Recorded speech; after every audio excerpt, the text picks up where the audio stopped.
सोनी गौरैया के दोनों बच्चे बड़ी हसरत से आती हुई माँ को निहार रहे थे।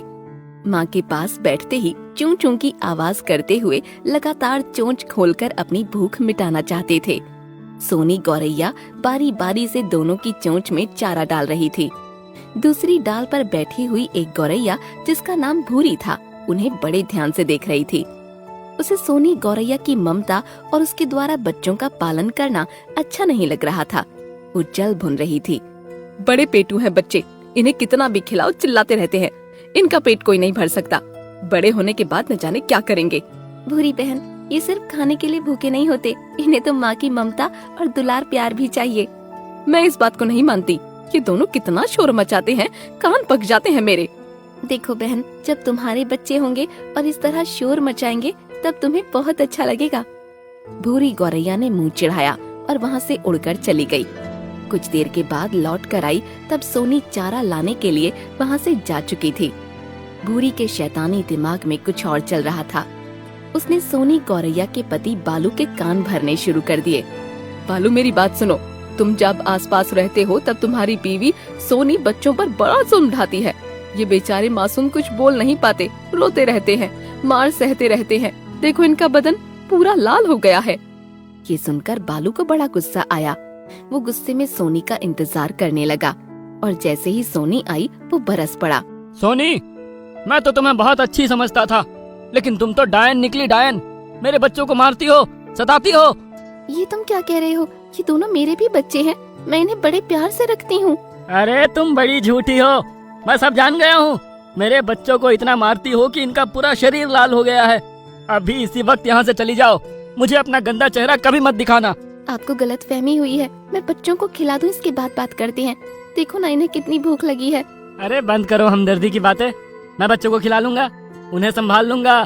तुम यहाँ से चली जाओ, दोबारा यहाँ अपना मुंह मत दिखाना। सोनी के दिल पर बड़ा गहरा आघात पहुँचा। वो वहाँ से आंसू बहाती हुई चली गई। रास्ते में उसे अपने बच्चों की बहुत याद आ रही थी। तब उसने लौटने का इरादा बना लिया। वो लौट कर आई और दूर पेड़ पर बैठकर अपने बच्चों को देखने लगी। उसके मासूम बच्चे हकीकत से पूरी तरह अनजान थे और माँ का इंतजार कर रहे थे। लेकिन उन्हें क्या पता था कि उनके जालिम पिता ने माँ को हमेशा के लिए उनसे जुदा कर दिया है। उन्हें भूख लगी थी, लेकिन खिलाने वाला कोई नहीं था। बालू के पास भी बच्चों को खिलाने के लिए कुछ भी नहीं था। पास में एक तोता को दया आई और उसने बच्चों को खाना दिया। सोनी ने सोचा कि बच्चों के लिए कुछ खाने का सामान लाया जाए। आसपास तो कुछ भी नहीं था, इसलिए उसे दूर जाना पड़ा। वो एक जगह दाना चुनने लगी। उसी समय वहाँ भूरी आ गई। भूरी ने पास से ही चोंच में एक पत्थर पकड़ा और सोनी के सर पर गिरा दिया। वो पत्थर सोनी के सर पर जैसे ही पड़ा, वो नीचे जमीन पर गिर पड़ी और ऐसी गिरी कि फिर न उठ पाई। भूरी का रास्ता पूरी तरह से साफ हो गया था। उसने बालू को एक दुर्घटना का कारण बताकर सोनी के मौत की सूचना दी। बालू पहले तो खामोश हुआ, लेकिन फिर भूरी ने उसे अपनी चिकनी चुपड़ी बातों में ले लिया। बालू राजा, मुझे अपने बच्चों की अम्मा बना लो। मैं इनका और तुम्हारा पूरा ध्यान रखूंगी। बालू पर भूरी का जादू पहले से ही असर कर चुका था, इसलिए वो फौरन तैयार हो गया। भूरी दोनों बच्चों की सौतेली माँ बन गई। तुम कौन हो? तुम्हारी माँ हूँ। तुम मेरी माँ नहीं हो, सच सच बताओ, मेरी माँ कहाँ है? तुम्हारी माँ का सर फूट गया और वो मर गई, अब कभी नहीं आ पाएगी। ये क्या कह रही हो? कह दो ये झूठ है। यही सच है। अब भूरी दोनों बच्चों को खूब सताने लगी। वो बेचारे रोते चिल्लाते, लेकिन भूरी का पत्थर हृदय कभी नहीं पिघला।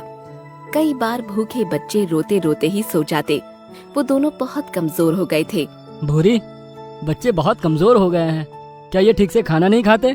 खाते तो रहते हैं, लेकिन मेरा सर खाते रहते हैं। मुझे चैन से बैठने ही नहीं देते। मेरा कोई सम्मान नहीं है। झूठा आरोप भी लगाते हैं। माँ झूठ क्यों बोल रही हो? हमें ठीक से खिलाती ही नहीं हो, हमेशा मारती हो, सताती हो और हमारी ही शिकायत करती हो। चुप हो जा बदतमीज, ये तुम्हारी माँ है। बालू देखो कितना झूठ बोलने लगे हैं। मैं जान भी निकाल कर रख दूं, फिर भी ये कोई महत्व नहीं समझेंगे।